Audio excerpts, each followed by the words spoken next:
Hello everybody, welcome back to Ankit Chaudhary education. तो कैसे हैं आप लोग।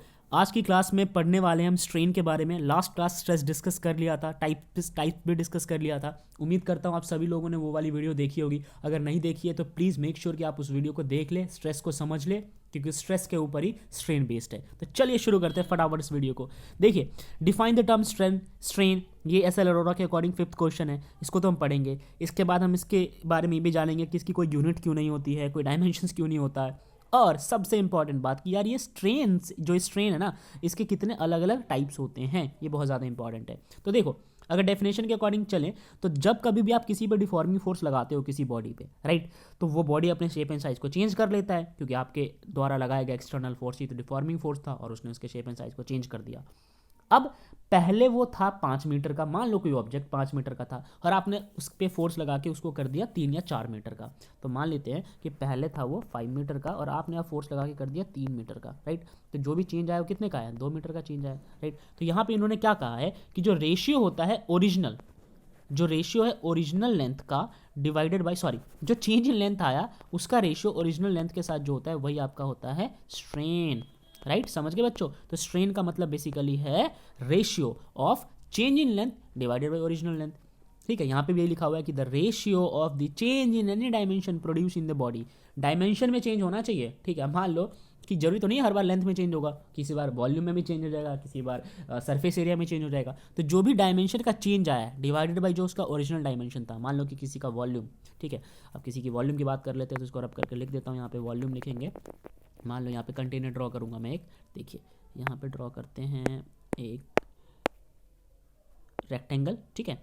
अब इस रेक्टेंगल की बात करते हैं। इस रेक्टेंगल का जो वॉल्यूम था, मान लीजिए इसका वॉल्यूम रहा होगा इनिशियली, लेट सपोज वॉल्यूम जो रहा होगा इनिशियली वो रहा होगा, ये आई है, ठीक है, वो रहा होगा 50 मीटर क्यूब, ठीक है। और वॉल्यूम जो आया फाइनली मतलब स्ट्रेस लगाने के बाद आफ्टर अप्लाइंग स्ट्रेस वो आ गया 30 मीटर क्यूब, ठीक है। तो आप लोग मुझे बताओ कि स्ट्रेन क्या होना चाहिए, स्ट्रेन, ठीक है, स्ट्रेन होना चाहिए change in dimension divided by original dimension. तो चेंज इन डायमेंशन कितना है बच्चों, 30, ओरिजिनल था इसका 50। तो यार इसको आप सॉल्व कर लेना, आपके पास आंसर आ जाएगा। तो ये समझ गए आप, ठीक है, स्ट्रेन के बारे में। As strain is the ratio of two like quantities, it has no unit and dimension. भैया दो लाइक क्वांटिटी का तो रेशियो है, तो यार मीटर क्यूब से अगर आप नोटिस करो यहाँ पे ध्यान से, तो हो क्या रहा है, हो तो यही रहा है कि इस मीटर क्यूब से मीटर क्यूब कट गया। तो यार डायमेंशन की तो सवाल ही नहीं पैदा होता ना। वैसे भी एक न्यूमेरिक वैल्यू देता है, न्यूमेरिक वैल्यू का कौन सा डायमेंशन होता है यार, ठीक है। चलो अब बात करते हैं टाइप्स की। सबसे पहला है लॉन्गिट्यूडनल स्ट्रेन। नाम से ही क्लियर है, लेंथ वगैरह में चेंज आ रहा होगा, उसका रेशियो हमें ओरिजिनल लेंथ से करना होगा। तो देखो, it is define as the increase in the length per unit original length, यानी कि रेशियो होगा किसका, जो भी लेंथ इंक्रीज हुआ है। अब ऐसा है नहीं, वैसा डिक्रीज भी हो सकता है लेंथ, ये कहने की बात है बस, ठीक है। खैर, जो भी लेंथ इंक्रीज हुआ है, चेंज हुआ है, जो भी लेंथ चेंज हुआ है डिवाइडेड बाय ओरिजिनल लेंथ, तो इसको हम कहते हैं अपना स्ट्रेन। अच्छा एक चीज़ ना, एक यहाँ पे नोटिस करना कि हम यहाँ पे ऊपर चेंज डालते हैं, राइट।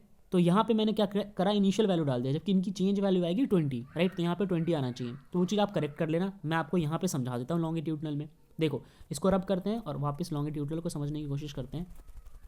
तो देखो, जब हम बात करेंगे लॉन्गिट्यूडनल की, राइट, लॉन्गिट्यूडनल की, तो इसमें होगा क्या कि मान लो कि मेरे पास सपोज करो यार एक सिलेंडर था, ठीक है। इस सिलेंडर पे मैंने लगा दिया फोर्स, ठीक है, मैंने लगा दिया फोर्स मतलब डिफॉर्मिंग फोर्स लगाया, स्ट्रेस लग गया इस पर, राइट।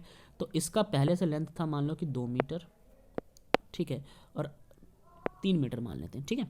और पहले से लेंथ था 3 मीटर।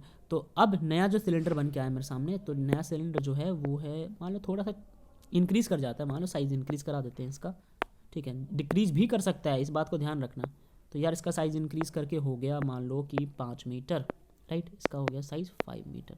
तो आप मुझे बताओ जो चेंज आएगा, तो चेंज कैसे निकालते हैं, चेंज निकालते हैं डेल्टा एल से।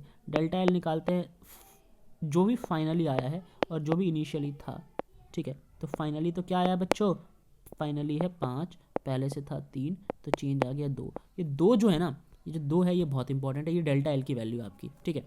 तो change in length divided by original length, delta L की वैल्यू है 2, तो यार यहाँ पे डाल देंगे 2, ठीक है, इस जगह पे हम डाल देंगे 2। और ओरिजिनल लेंथ क्या था, ओरिजिनल लेंथ था 3, तो यहाँ पे डाल देंगे 3।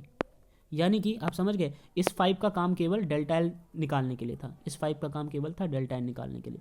तो यार ये था लॉन्गिट्यूडनल स्ट्रेस, ठीक है। अब बात करते हैं वॉल्यूमेट्रिक स्ट्रेन की। स्ट्रेन है, ठीक है, स्ट्रेन पे ध्यान देना, मेरे मुंह से स्ट्रेस निकल गया था, ठीक है। Volumetric strain, it is defined as a change in volume per unit original volume. याद करो वो रेक्टेंगल का एग्जाम्पल दिया था, वहाँ पे वॉल्यूम में चेंज आ रहा था, ठीक है। तो जो वॉल्यूम में चेंज आएगा डिवाइडेड बाय ओरिजिनल वॉल्यूम, उसको कहते हैं वॉल्यूमेट्रिक स्ट्रेन। शेयर स्ट्रेन की बात करते हैं, it is defined as a change in angle. भैया एंगल में कोई चेंज आ जाए, समझो इस बात को।